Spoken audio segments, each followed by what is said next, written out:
Jodan Zaji Janam La Janjo Bardo Dani Jabzoi Daji Jenzo Jibe Zanam Jidola Benjir Drupara Jo Zanje Jodan Zaji Janam La Janjo Bardo Dani Jabzoi Daji Jenzo Sanam je dola benjir zanje drobara jo zanje jodan zanje janam la janjo bardo dane jamzoi daje jenzo jebe zanam je dola benj zanje drobara jo zemjan damje dewa dan deve jodan demba joji Donga dan donga ji ju dan dewa ju ji donga me be dewa dan ba dan me dewa ju ji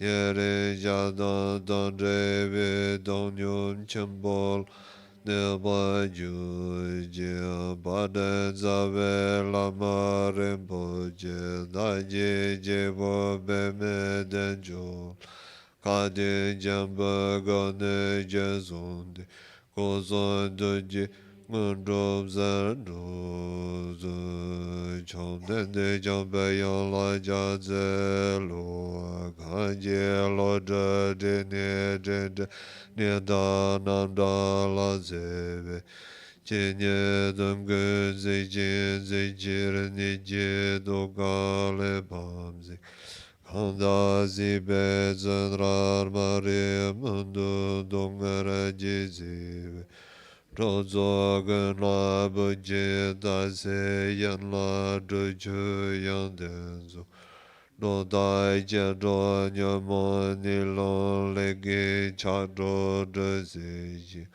Mare munza donga nyugo jinye chuzire dinam Ne dai jin za ju dar ze yende lu zo jar ze do chudra ju da ju ni jende da le mun sere jambe yan la du tse de je je jen ra be ze da re di mo mun ba rab se ne ka da den ju chung lu do ba Lord Bobe Navazedo.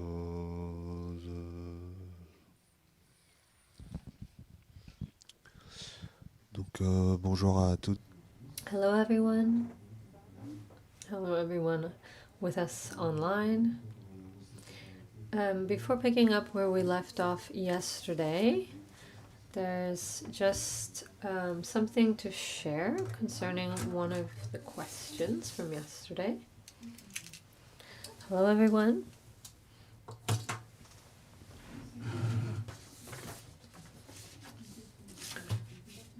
So, concerning one of the questions that was asked yesterday, related to the classification into invested and non-invested with sensation, there was a request for examples. We didn't give any because there weren't any included in the explanation itself, which is what we present. But when I went back and read through some of the question and answers that we had the opportunity to do with Khelzang Puntso, there was a question and answer that can reply to this. So I'll read this.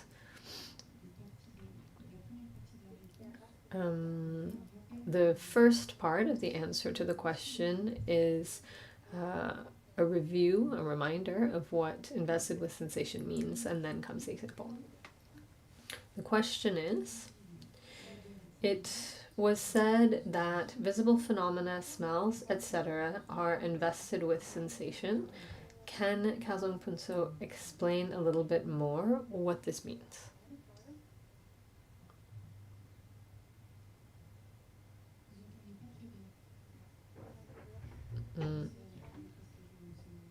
Apparently there's an issue with the microphone in the hall.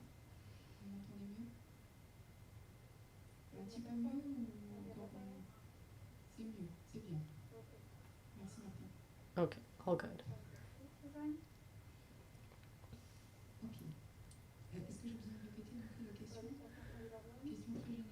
So let me repeat the question. It was said that visible phenomena, smells, etc., are invested with sensation. Can Khelzang Puntso explain a little bit more what that means? The answer is, when we said that the four outer dhatus are invested with sensation, what this means is, what this refers to is visible phenomena, smells, tastes, and tactile phenomena within the body. If we help or harm, if we do good to or harm these atoms, then pleasant and unpleasant sensations will arise. In this way, they are invested with sensation. So that part is just a quick reminder, a quick review of what we said yesterday. Of course, this is a general overview. You may recall that yesterday we went into more detail, particularly concerning time. The answer continues. For example, if we swallow poison, this will harm the body. In the body, there are smells, tastes, tactile phenomena, and visible phenomena. When we swallow poison, the poison will harm all of this. We'll get ill, and we will have unpleasant sensations.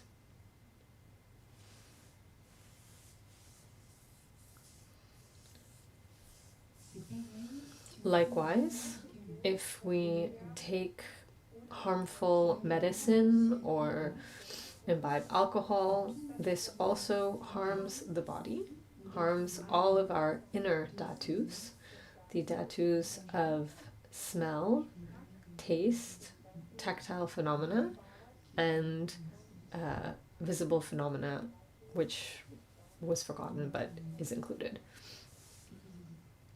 So there are some examples.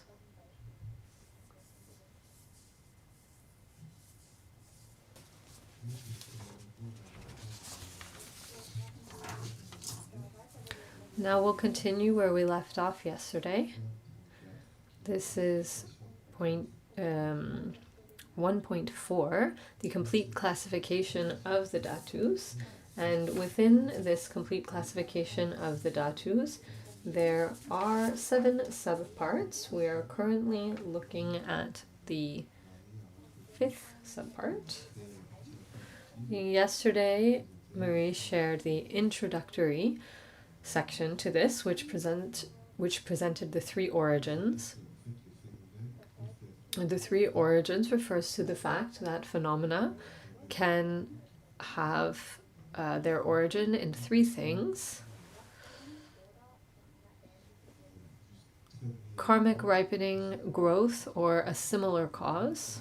Briefly, concerning karmic ripening, we saw that when a phenomenon arises based on karmic ripening, it means that this phenomenon is the result of an action. And then, concerning growth, we saw that growth refers to the physiological development of the body, and this physiological development of the body occurs based on 4 types of food, or 4 causes, which are the 4 types of food.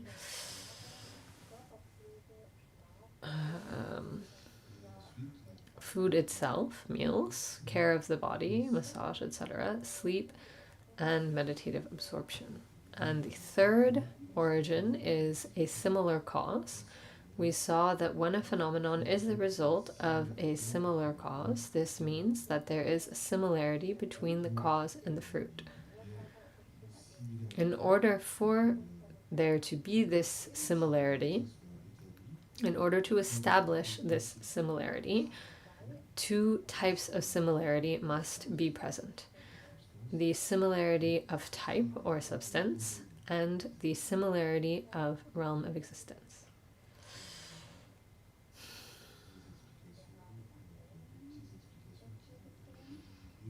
And then we looked at some explanations concerning what this similarity can be. Now we come to a point that presents the datus in relation to the three origins. There are two subparts to this point: a general case and a particular case. We'll begin with the general case.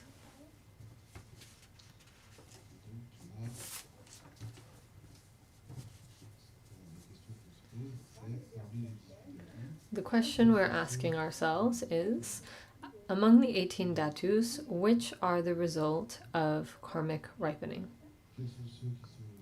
Which are the result of growth? And which are the result of a similar cause?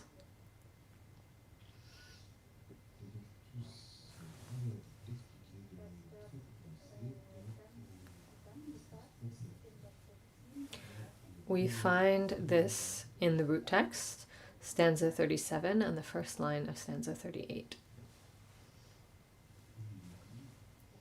The root text reads, "What arises from full ripening and from growth are the five inner. Sound is not born from full ripening.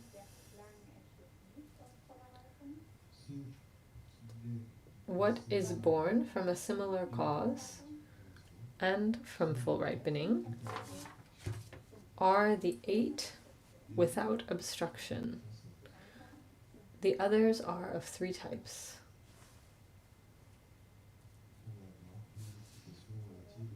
And now we'll look at the explanations relating to these 5 lines.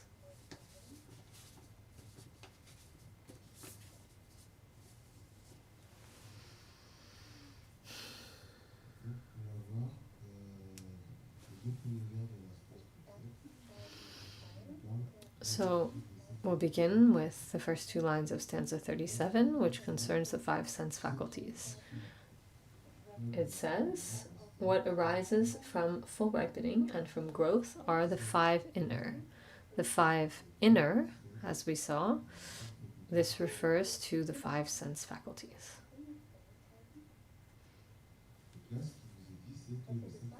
What's said here is that the 5 sense faculties' origin is karmic ripening or physiological development of the body.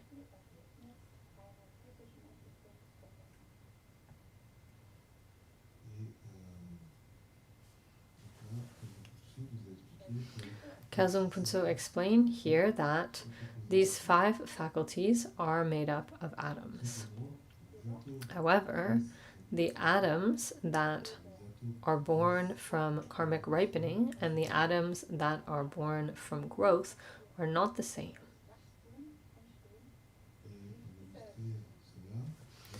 There is an example to illustrate this. Consider a glass of milk. If we add water to the glass of milk, the water will mix with the milk, and if we continue adding water, the milk will be diluted until it disappears.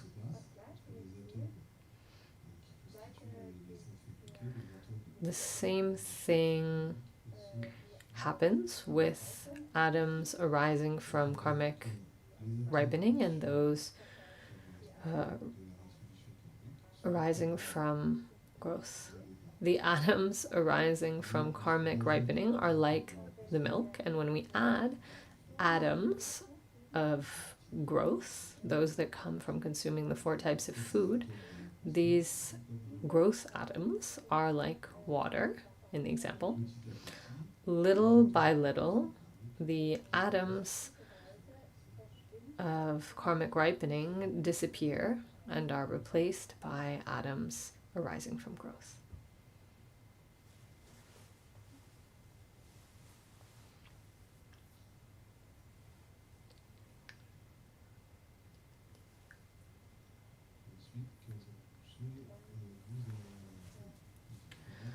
And then Khelzang Puntso shared a short remark concerning the body as a result of a similar cause. In the introduction to this point, we talked about phenomena that are the result of a similar cause. Marie presented this yesterday. The result of a similar cause is when there is a similarity between the cause and the fruit, like, for example, the successive moments of a vase. A vase, or a column, or any other material phenomenon, for example, has a succession of moments that appear one after another. Khelzang Puntso says our body, our hand, our leg, they are the result of a similar cause because the different moments of the body are part of a continuity where each moment produces a result that is similar to its cause. Every moment that is produced is similar to its cause. There is a continuity. That was a remark from Khelzang Puntso. Now we come back to the root text, and let's look at what the third line of stanza 37 tells us. Here the text reads, "Sound is not born from full ripening."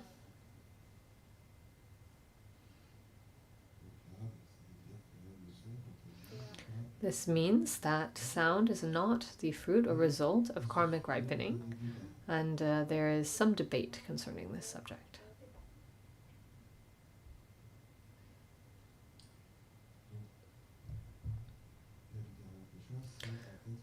The Abhidharmakosha is a text that presents the established conclusions of the Vaibhashika school of thought.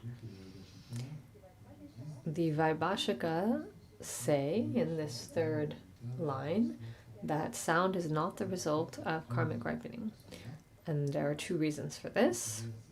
The first is that sound has no continuity. And the second is that sound always follows intention.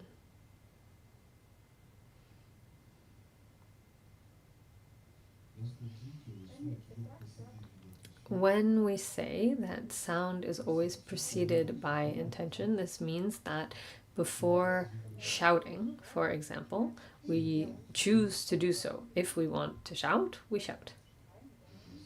And in this way, sound is produced based on our decision. If we want to play the flute, then we get a flute and we blow into the flute and it makes a flute sound.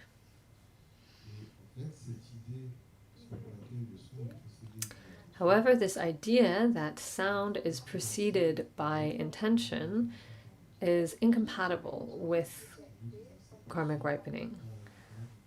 This is what's said here, that sound is not the result of karmic ripening. So this idea of intention that precedes the production of a sound is incompatible with karmic ripening. The Vaibhashikas say that if sound arose based on karmic ripening, then it would not follow the desire of one who wishes to produce the sound. It would rather be past actions that would create sound. Even if we wanted to shout, if there were a karmic condition preventing it, we wouldn't be able to shout. Therefore, the Vaibhashikas say that sound itself is not the result of karmic ripening.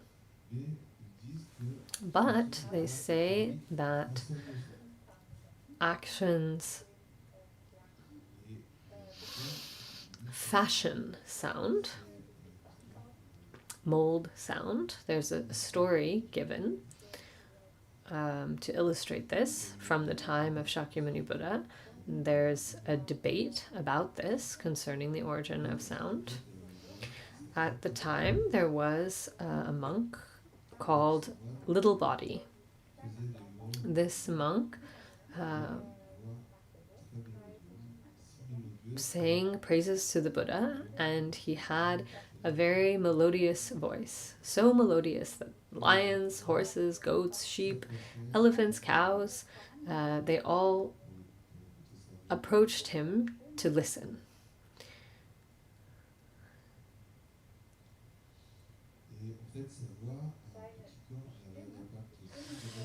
And Little Body's voice had such a great impact that even the king and his court came to listen.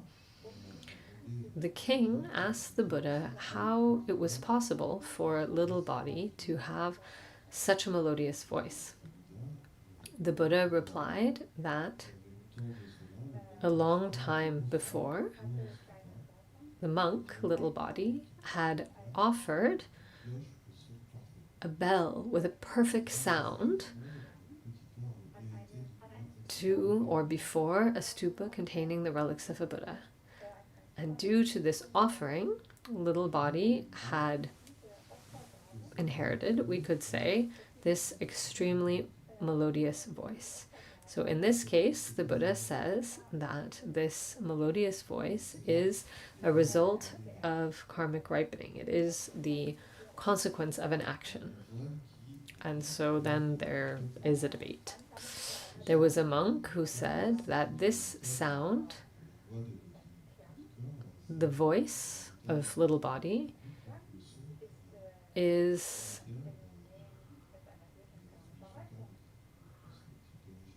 that in this case, sound is the result of karmic ripening due to this story, because the Buddha said so.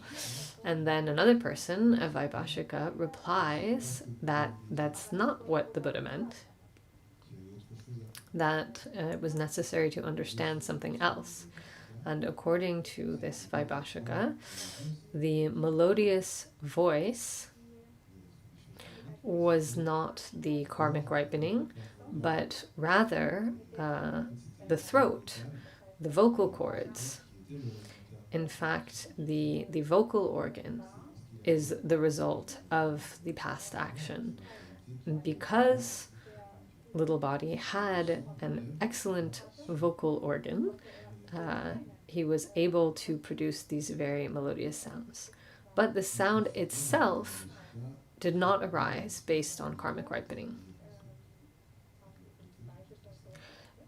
So the Vaibhashika supported this fact, the idea that there was confusion concerning the true origin of sound. And as it's said here, the Vaibhashika hold that sound does not arise based on karmic ripening, but rather based on a similar cause. Why is sound the result of a cause similar to itself? Because the vocal organ is made up of 4 elements, and the sound that comes from the vocal organ is likewise made up of the 4 elements. There is a link of similarity between the cause, the elements of the throat, and the effect, the sound, and the elements that make it up. Because the 4 elements are present in the vocal or voice organ and likewise in the sound that comes from it. Furthermore, for the Vaibhashika, sound is not born from growth, because sound has no continuity. As it has no continuity, it cannot grow.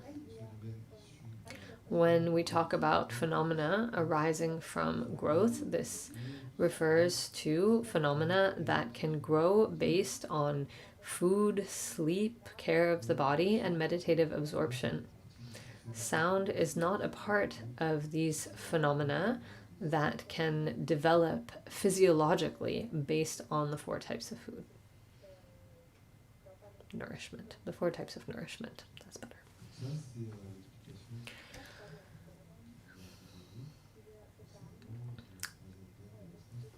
So that's the information concerning the third line of stanza 37. Sound is not born from full ripening.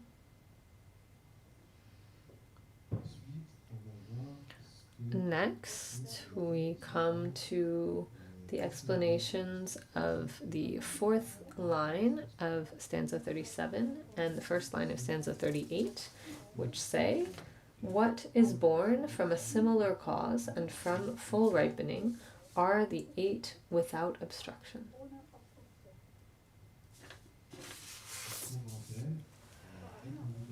As a reminder, without obstruction means cannot be touched or not susceptible to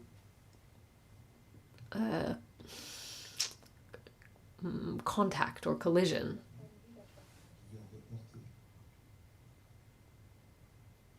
Not susceptible to collision.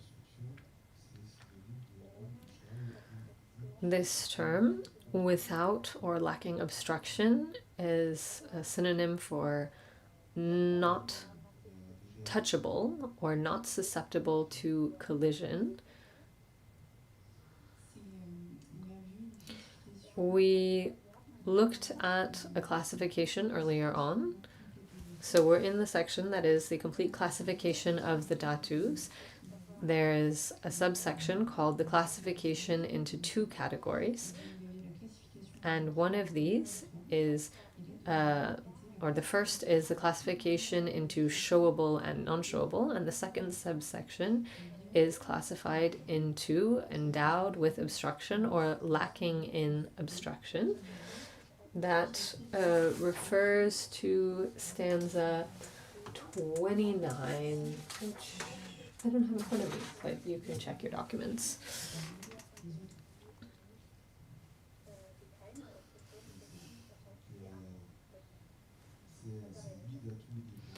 These 8 dhatus lacking obstruction are the 8 dhatus that are non-material. There are 10 material dhatus and 8 non-material dhatus, which are the ones at hand here, those lacking obstruction. As a reminder, these are mental faculty, the 6 consciousnesses, and mental object dhatu.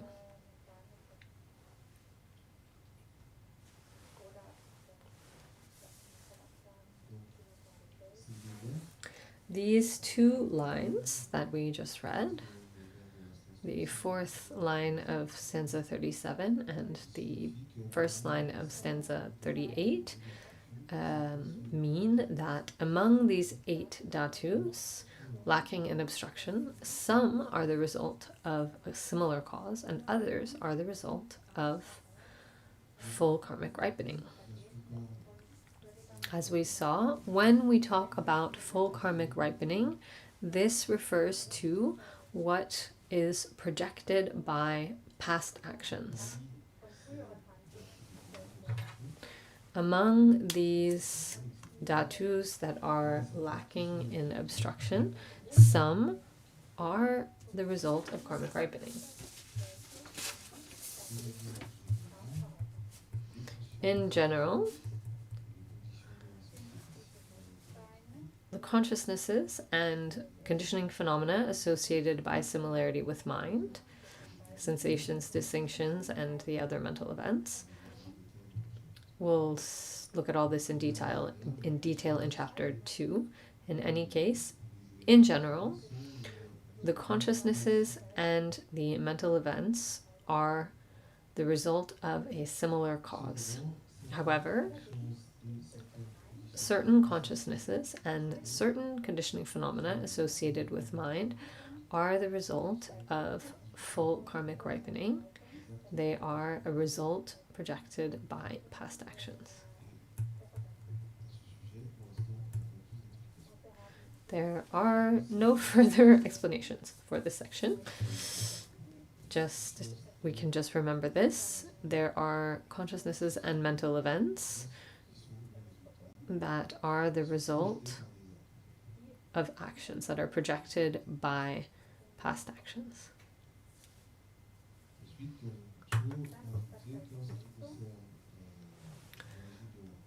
And then concerning the origin of growth, physiological development, it is necessary to know that everything that arises based on growth is necessarily material. Therefore, the 8 dhatus that are lacking obstruction, which are not material, do not arise based on growth. What we said before is that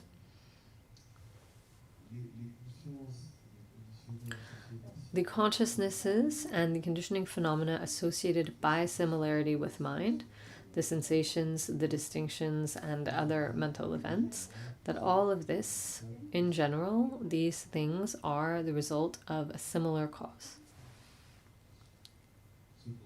However, among all of these phenomena, some of them, certain ones, certain consciousnesses, and certain conditioning phenomena associated with mind can be the result of full karmic ripening, can be a result projected by past actions. There are no further explanations here. And this particular point was at the end of a teaching session, and the next morning, Khelzang Puntso went over these explanations again, but he added certain details, some supplementary information. And so we'll continue with this now. So the explanations that we just covered concerned stanza, the last line of stanza 37 and the first line of stanza 38. And now we're going to go over these lines again a second time.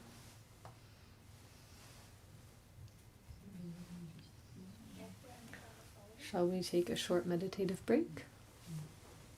Okay.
So now we'll go over what was just said again with some additional clarifications.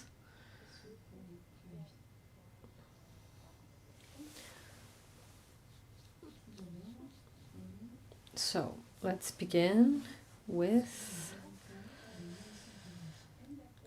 the dhatus that are the result of karmic ripening.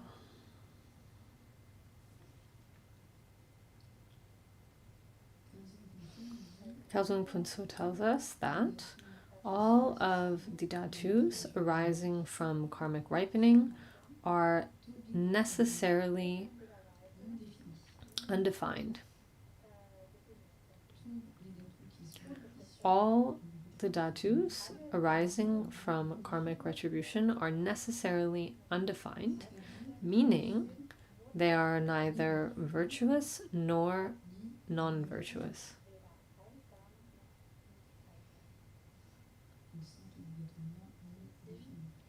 They are necessarily undefined.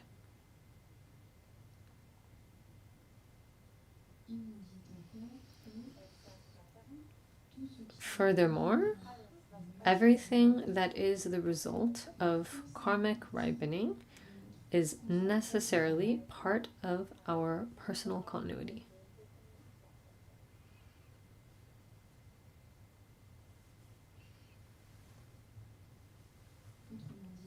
In other words,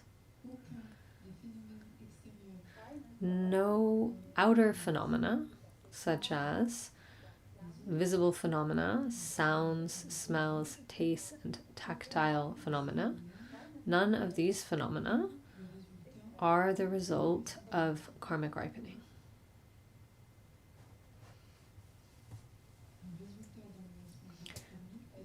The result of karmic ripening necessarily is part of personal continuity. No outer phenomenon is the result of karmic ripening. And then he gives an example. He talks about a tissue.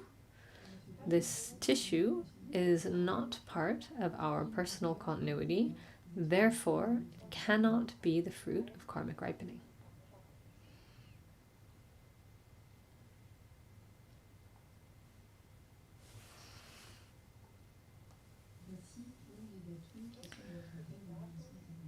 So that was concerning the dhatus that are the result of karmic ripening. Now let's consider dhatus that are the result of growth or physiological development. We saw that the body grows based on obtaining 4 types of nourishment.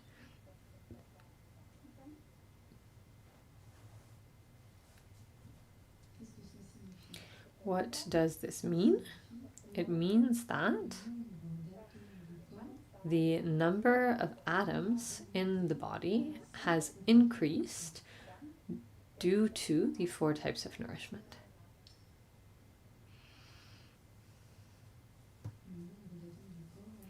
The number of atoms in the body has increased due to the 4 types of nourishment. All of the elements whose origin is growth are part of our personal continuity. Like the body.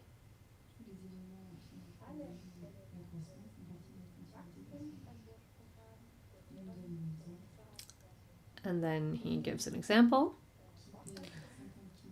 Someone who weighs 50 kilos and then later weighs 60 kilos. The 10 kilos that they gained have arisen from growth. They are due to having consumed the 4 types of nourishment and due to having acquired additional atoms.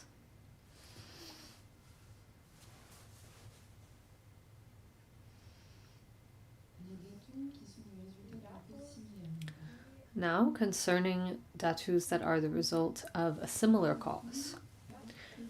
What does this mean? A phenomenon that is the result of a similar cause?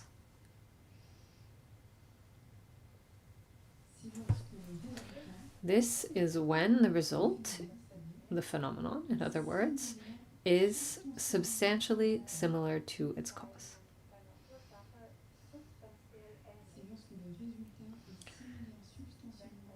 This is when the result is substantially similar to its cause.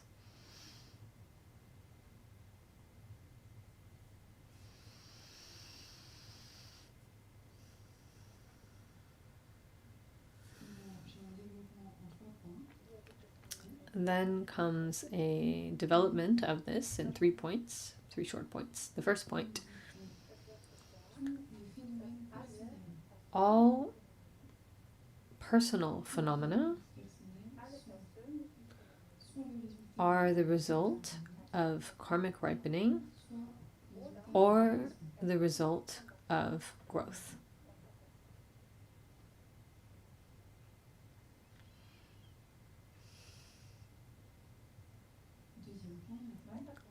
Second point: all phenomena that are external to us are the result of a similar cause. First point, all personal phenomena. Second point, all external phenomena, outer phenomena. Third point, personal phenomena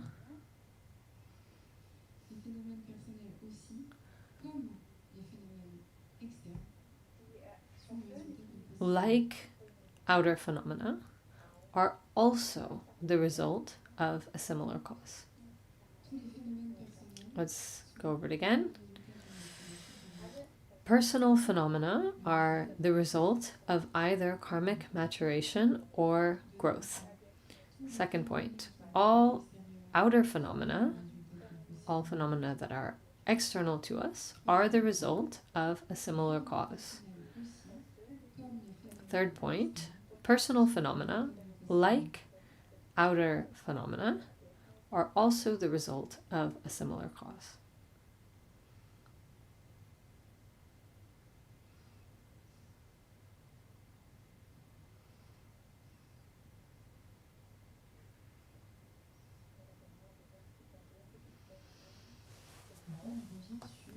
Now we come back again to the 2 types of similarity that we looked at yesterday. What is meant by similarity of type or similarity of substance?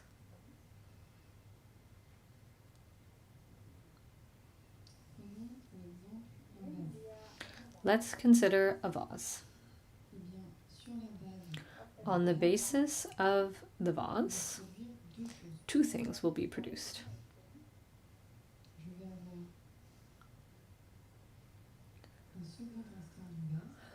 A second moment of the vase and a moment of visual consciousness. Based on the vase, 2 things will arise: a second moment of the vase and a moment of visual consciousness.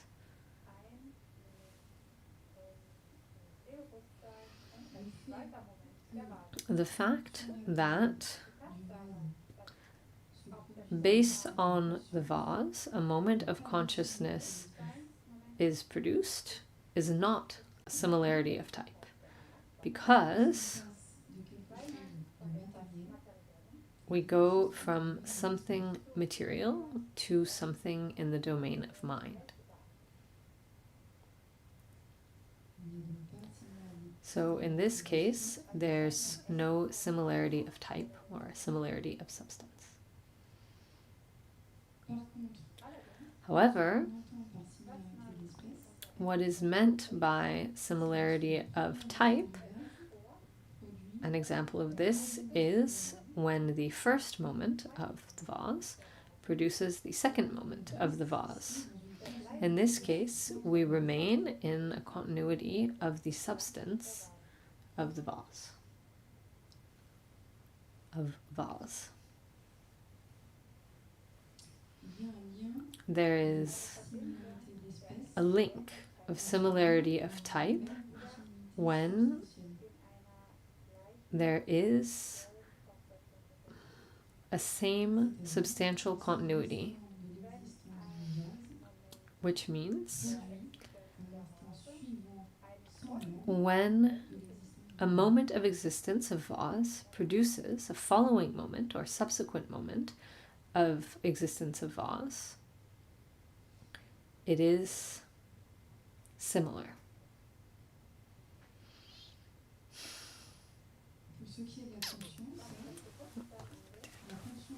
Concerning consciousness, consciousness produced on the basis of the vase is not the fruit of a similar cause, because the vase is material and consciousness is mind.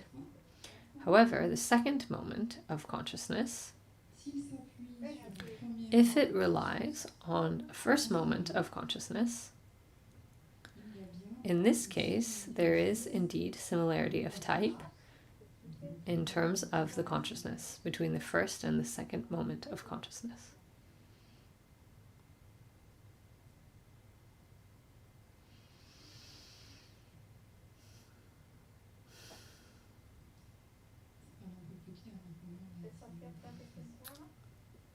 Similarity of type gets a little bit clearer following all this.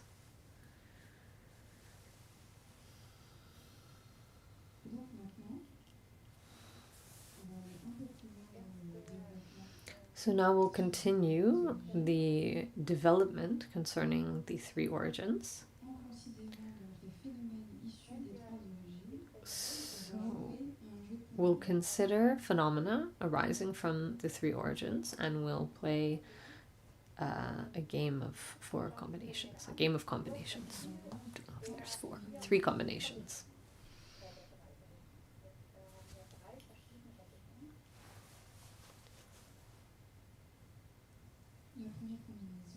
The first combination, we will ask ourselves, among the 18 dhatus, which are born from both karmic retribution, karmic ripening, and growth.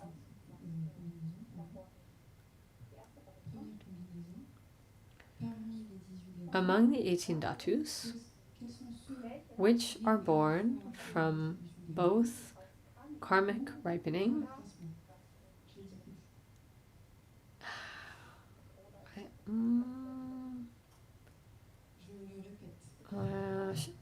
okay, that's not what my text says. Okay, let's try it again.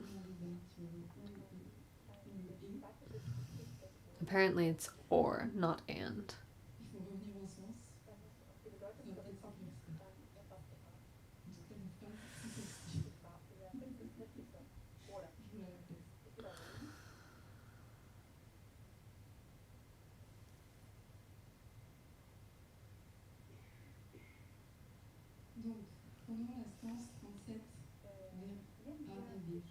Consider stanza 37, lines 1 and 2. What arises from full ripening and from growth are the five inner. This refers to the faculties. To remember the example concerning milk and water.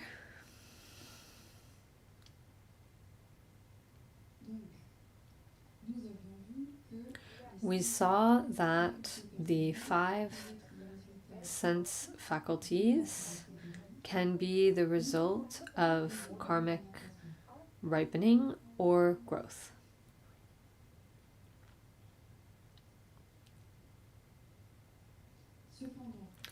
However, what is born from karmic ripening cannot be born from growth. What is born from karmic ripening cannot be born from growth. there is a link of incompatibility between these two.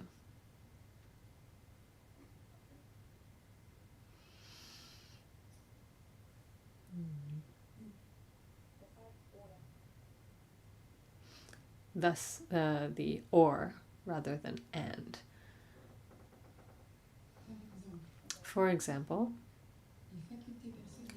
the personal faculties born from karmic ripening and those born from growth are two different things.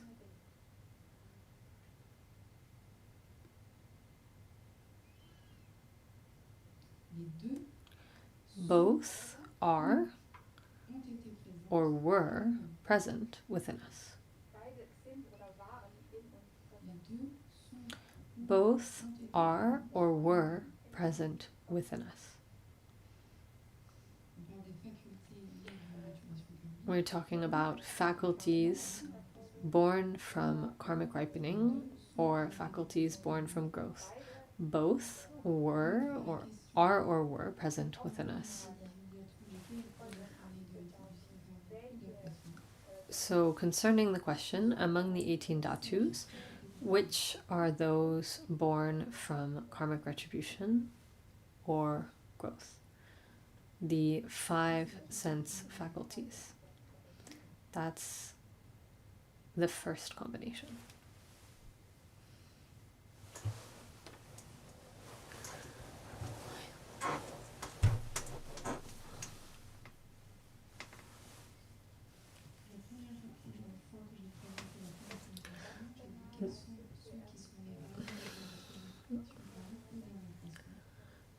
The first time I presented this, I said, which dhatus are those born from karmic retribution or growth? I'm just repeating the terms that were given. Nevertheless,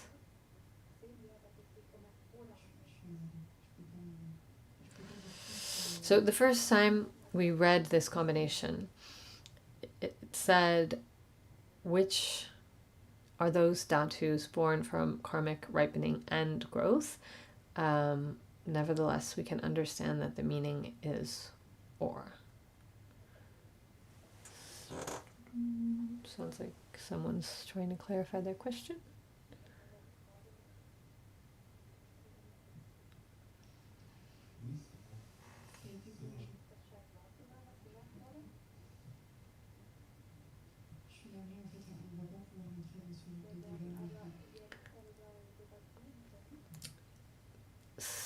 Someone's trying to clarify, but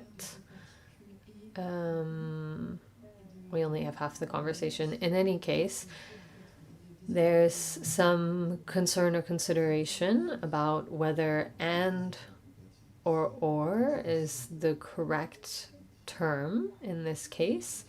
The point is they're not incompatible.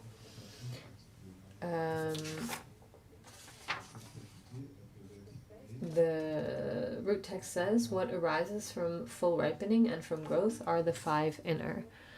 The faculties can be born from these two origins. That's appropriate. In the case of this explanation that we've just heard, where there's emphasis on the incompatibility between these two, in that case, or is appropriate. The fact that both of these terms have been used in this case, there's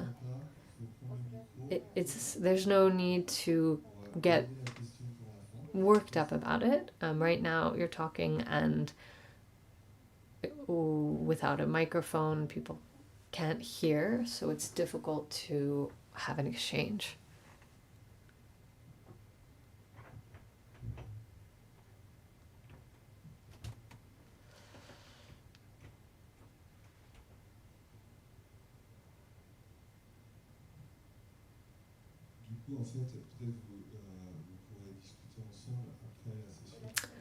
Seems like someone else in the room is replying, so there's an invitation to continue the discussion at another time.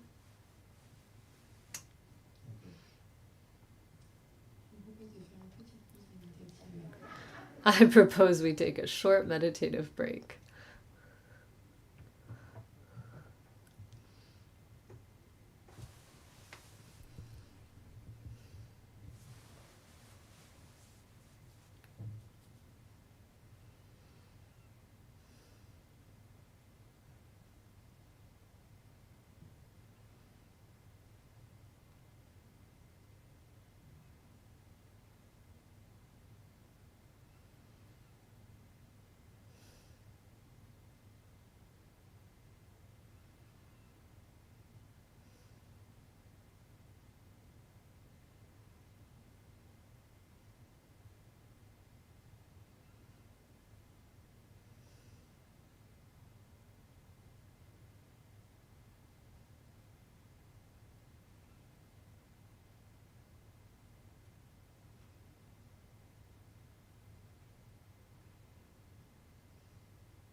So we are continuing with our discussion of phenomena arising from the three origins. We looked at the first of three combinations. Now we'll move on to the second one.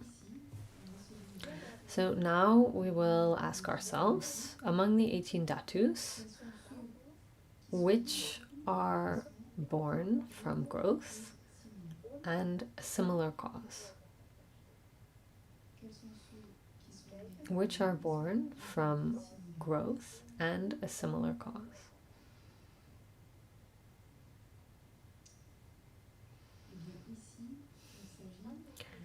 This concerns sound.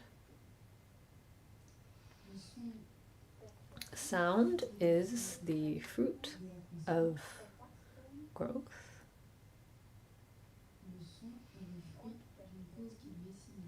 and sound is the fruit of a similar cause. It cannot be the fruit of karmic ripening, as we saw previously.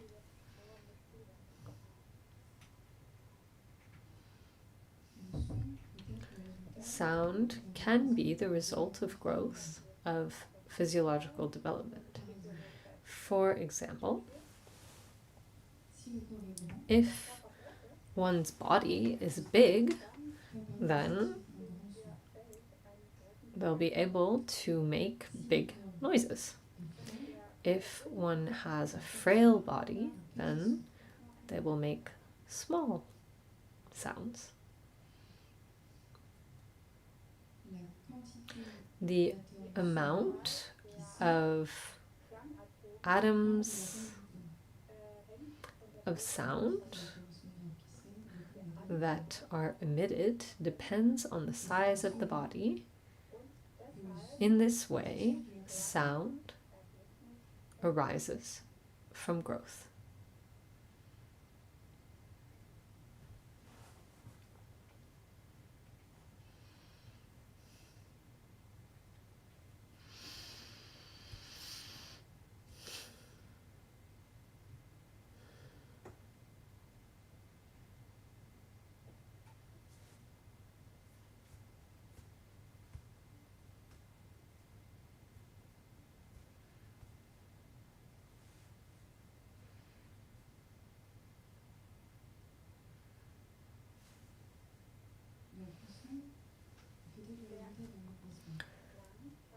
Sound can be the result of growth. It is also the result of a similar cause.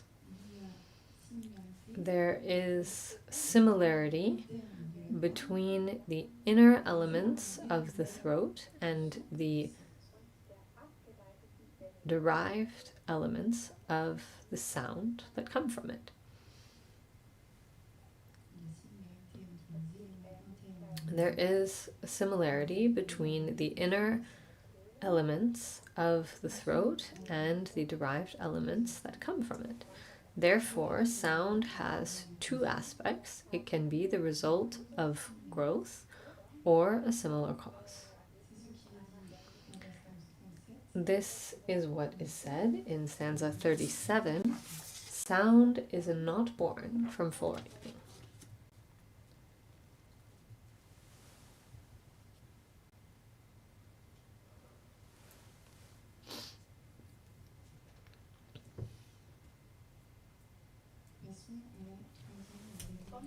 Let's continue with the third and final combination. Among the 18 dhatus, which are the result of karmic ripening and the result of a similar cause, but which are not the result of growth?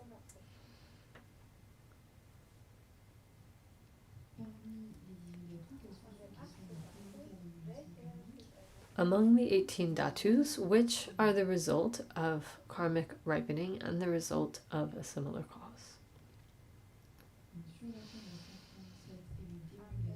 The end of stanza 37 and the beginning of stanza 38 says, what is born... Wait a second. Oh. What is born from a similar cause and from full ripening are the 8 without obstruction. So we can recall, we went over this a little earlier, the 8 dhatus without obstruction are the 7 consciousness dhatus and the mental objects dhatu.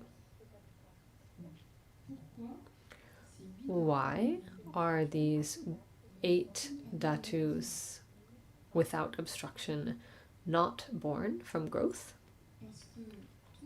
Because everything that is born from growth, from physiological development, is necessarily material.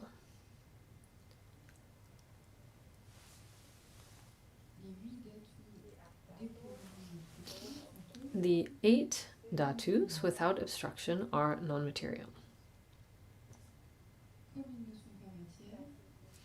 As they are non-material, they cannot be the result of the growth of atoms.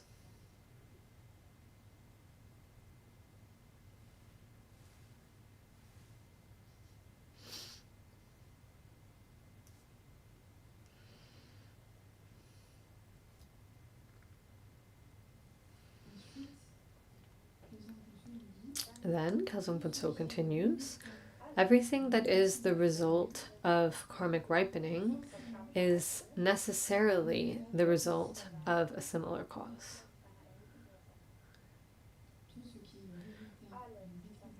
Everything that is the result of karmic ripening is necessarily the result of a similar cause.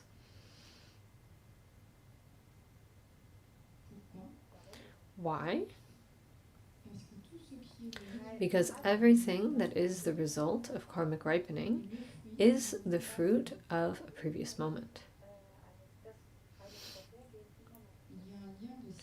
And there is a link of similarity of type between, for example, the elements of the previous life and the elements of the subsequent life. There is a link of similarity of type between the elements of previous life and the elements of the subsequent life. Everything that is the result of karmic ripening is necessarily the result of a similar cause. However, the opposite is not true. Everything that is born from a similar cause is not necessarily born from karmic ripening. Everything that is born from a similar cause is not necessarily born from karmic ripening. There's an example. All of the virtuous states of mind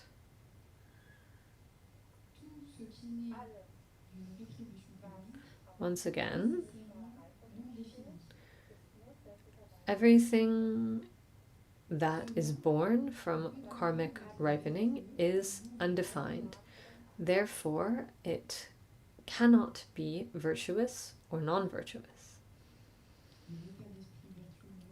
So, virtuous or non-virtuous states of mind cannot be born from karmic ripening. However, virtuous or non-virtuous states of mind are the fruit of a similar cause. Virtuous or non-virtuous states of mind are the fruit of a similar cause.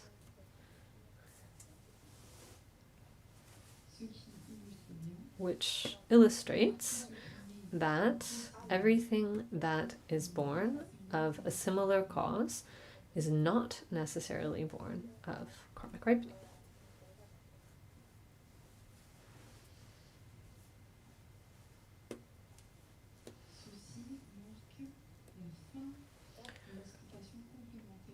So this concludes the complementary explanations concerning the general case of the three origins.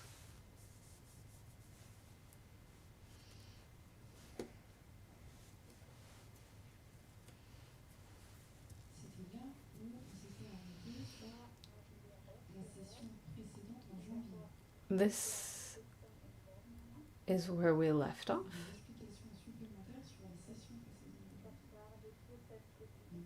In the previous session in January.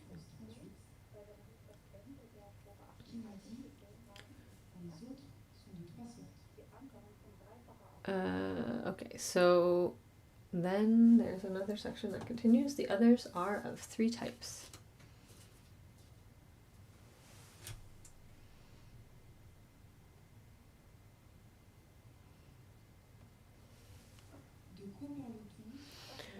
What are we talking about when we say the others are of three types?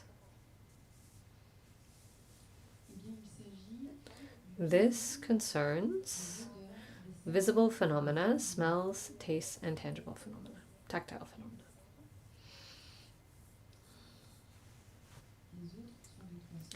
The others are of three types. What does the others refer to? This refers to visible phenomena, smells, tastes, and tactile phenomena. They are of three types means that they arise from a similar cause, from karmic ripening, and from growth.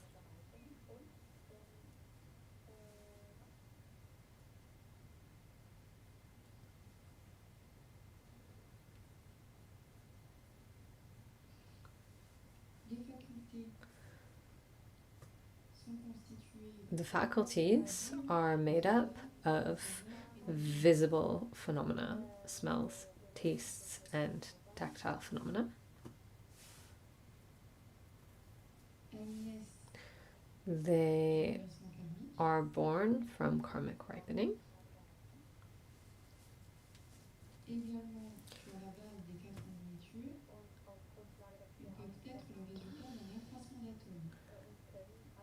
Additionally, based on the 4 types of nourishment, they can be the result of growth of atoms.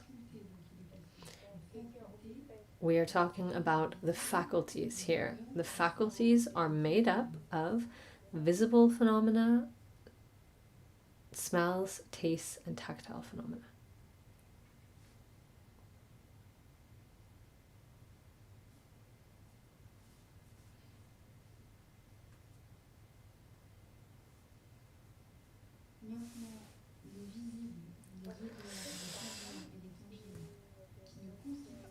Then there are visible phenomena, smells, tastes, and tactile phenomena that do not make up the sense faculties. When these 4 are external matter, they are the result of a similar cause, a continuity.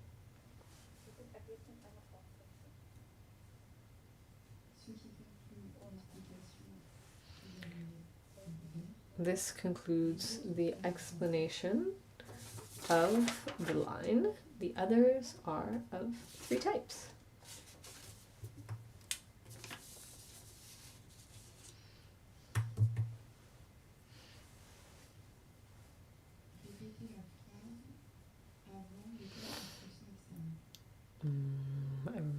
There's a request for repetition of something.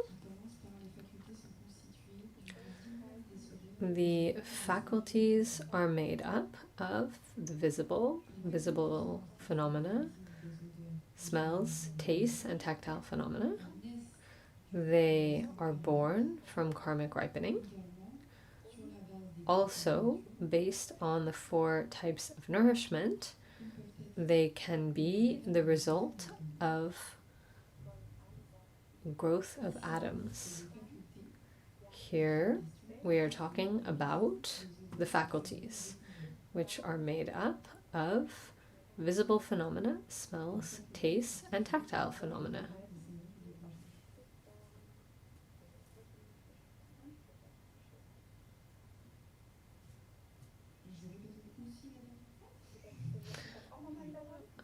And we'll continue with a further repetition of the end. The visible phenomena, smells, tastes, and tactile phenomena that do not make up the sense faculties.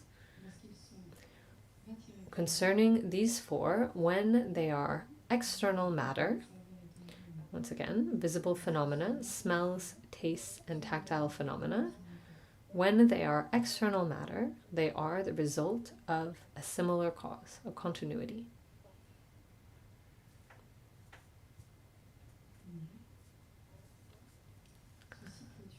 This concludes the general case.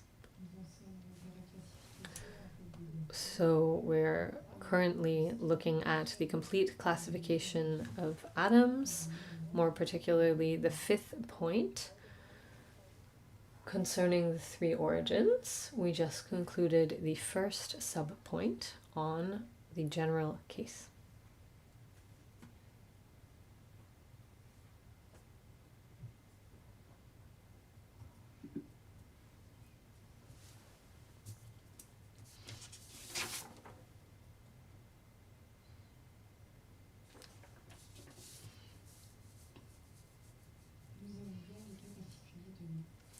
We will continue with the particular cases tomorrow, and if you have any questions, you're welcome to ask them.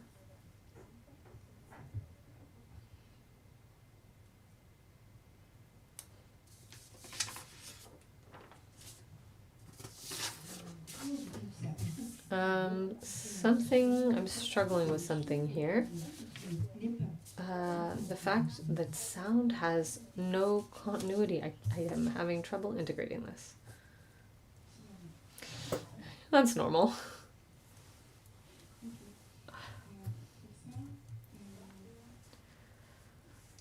about that, Khelzang Puntso gave us an example in a question and answer session. In the explanations, within the flow of the explanations, there's not any further explanation given on that point, the fact that sound has no continuity. That said, he did give the example of a bell in a question and answer session. So I'll share the answer with you here.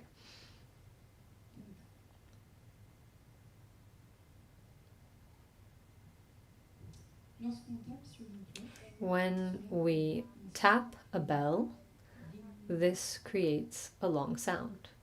Ding! At this point, we might say there is a continuity of sound. This impression of the continuity of the sound of the bell is mistaken. Why? We're going to go slowly because the translators don't have the text for this. Indeed. First, it's necessary to consider that there is a bell and a stick. When the stick hits the bell, sound atoms are produced. There is a first moment, a second moment, etc. We could have an impression of continuity, but this is not the case. Each moment of sound is a sound phenomenon coming from the vibration of the inner elements of the bell. Every moment of sound is a sound phenomenon coming from the vibrations of each inner element of the bell. Each sound phenomenon produced is the result of the inner elements specific to the bell. The proof is that when we tap the bell and we don't interrupt the sound by putting a hand on the bell, there is sound that arises. For example, let's say there are 5 moments, 5 seconds of sound that appear.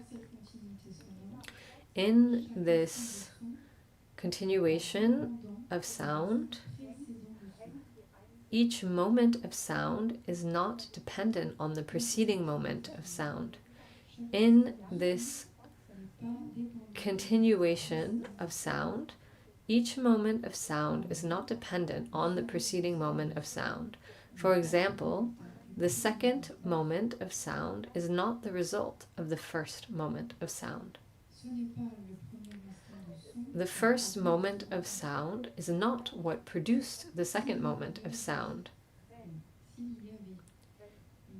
If there were continuity to sound, while the sound was resonating, if we put our hand on the bell, the sound would continue. But if we tap the bell and then we put our hand on the bell, the sound stops. Therefore, this proves that sound does not continue from itself, but rather that sound depends on the inner elements of the bell.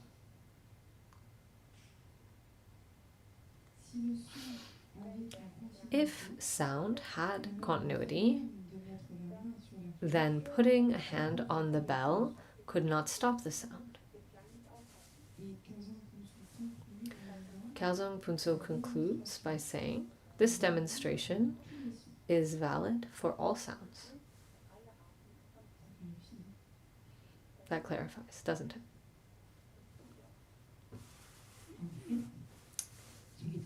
In fact, what's important is the of itself.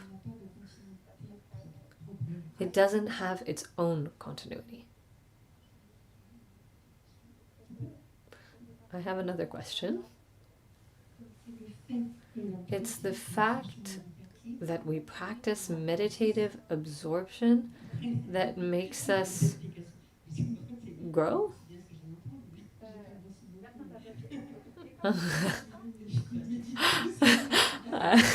The answer is a joke.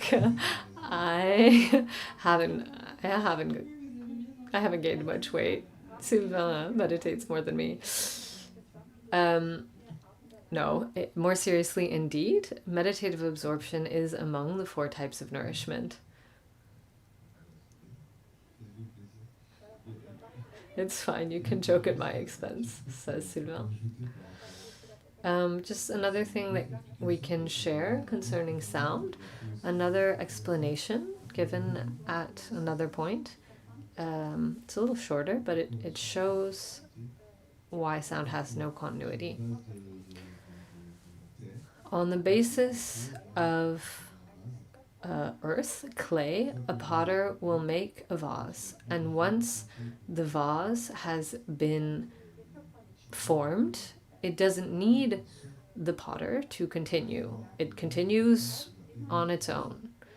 Whereas a sound needs a support in order to be produced. If no one's making the sound does not occur. Whereas the vase depends on the potter initially, but then it continues on its own.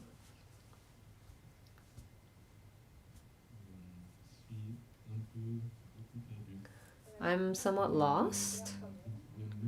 I don't remember exactly the questions, but okay, I have 2 somewhat similar ones. Karmic ripening is undefined, neither virtuous or non-virtuous.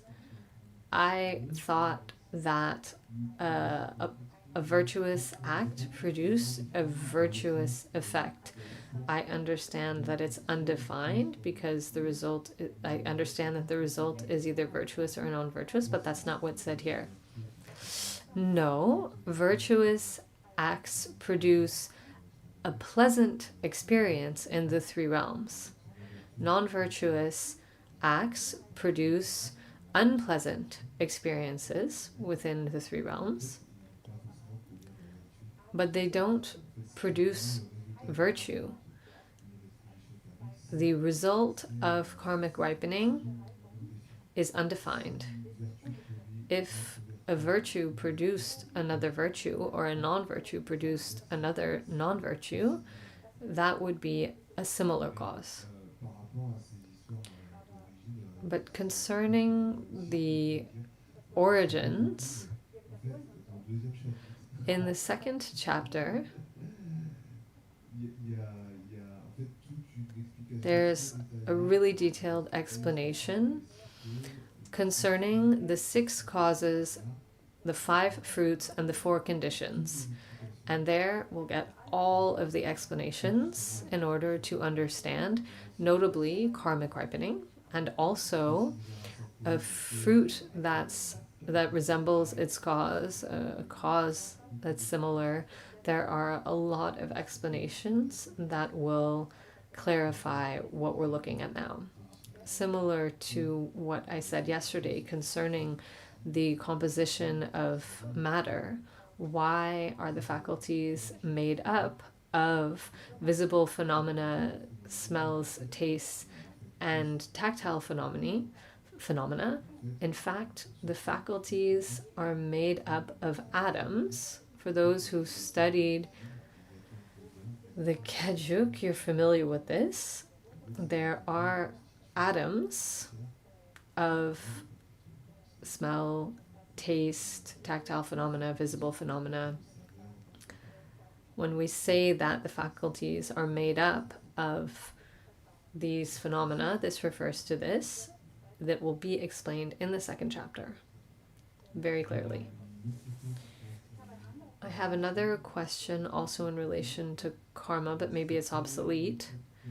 The fact that a karmic result cannot appear following an intention. I had this idea that if someone had a link with the Dharma in a previous life and comes into contact with the Dharma in this life at a certain point, they can make a decision to go to a Dharma center. They'll take a train or a plane. So the way that I understand the intention of approaching the Dharma, it's due to karmic ripening, as far as I understand it, but according to the explanations, that's not the case. To begin, the explanation was just to say that in order to produce a sound, there needed to be intention, and sound is not the fruit of full ripening. So that means it only concerns sound. What was emphasized here is that the result of karmic ripening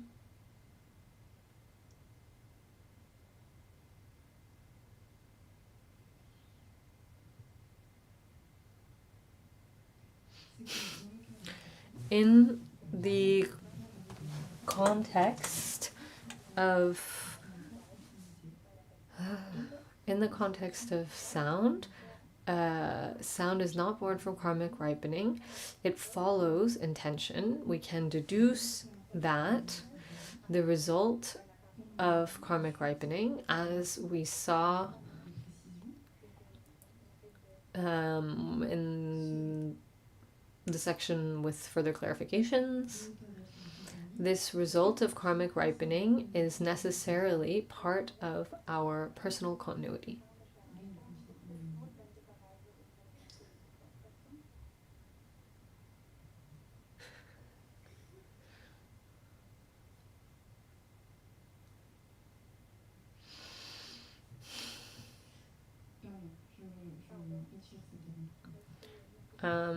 Okay, ignore the last sentence. Sound is not the result of karmic ripening because it has no continuity, and sound always follows intention. However, you're giving an example. You're connecting this to an example of something that you propose as a fruit of karmic ripening. I'm not sure that we can go any further with that. In a question and answer session, someone else also makes the parallel with an example that they came up with. I won't cite the example, but the answer that Khelzang Puntso gives, he says, in order for something to be born from karmic ripening, there need to be two conditions. There needs to be continuity, and this must not depend on intention.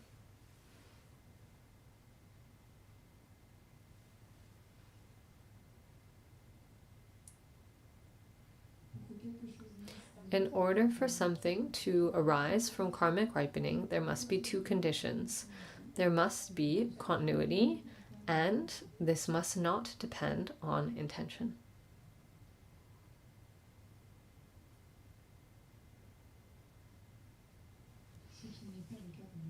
Which is not the case of sound. That we can agree on. Sound does not have continuity and always follows intention.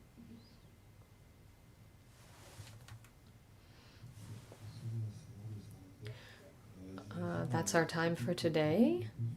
I can imagine that the answer is perhaps a little frustrating. Sorry.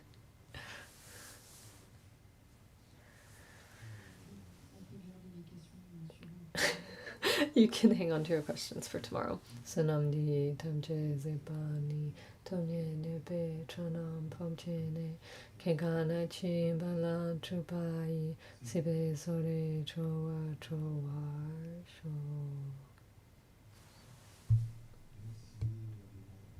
Thank you. See you tomorrow.